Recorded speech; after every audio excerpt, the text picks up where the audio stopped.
तारो काहे के टकिए सुपर सामान देखे गइलो सोनके तो जा करी रे। अरे मिस्टर सुनो हो टुकुर टुकुर ताको तारो काहे के टकिए सुपर सामान देखे गइलो सोनके बंद दरवाजा बुझो जनी खोला बुझा छोरा मारे झूला गोरी तो हर गलिया लगेला रसगुल्ला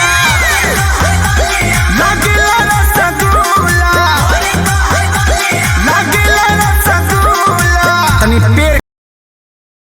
पतरी का मरिया तोहर कोन गोरिया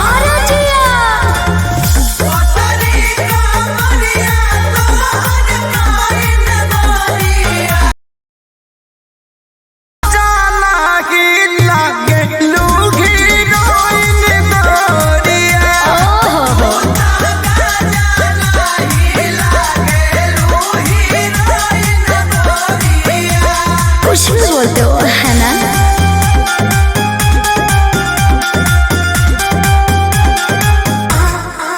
कहते हो तो के बेकाबू रे बाबू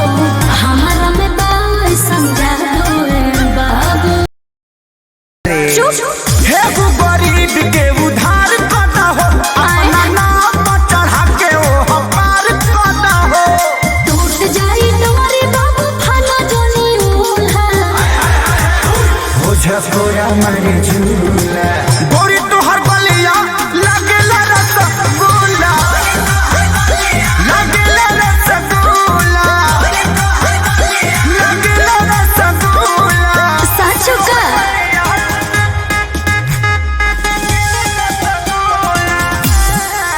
म्यूजिक बाय आर्या शर्मा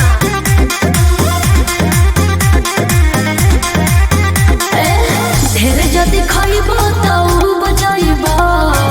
रस से भरल बानी बजाइबो डूब के निकलियो ये ठीक से कराए जानी तू दुकानदारी बिना खइले मनी है ना रखले सिखे सारी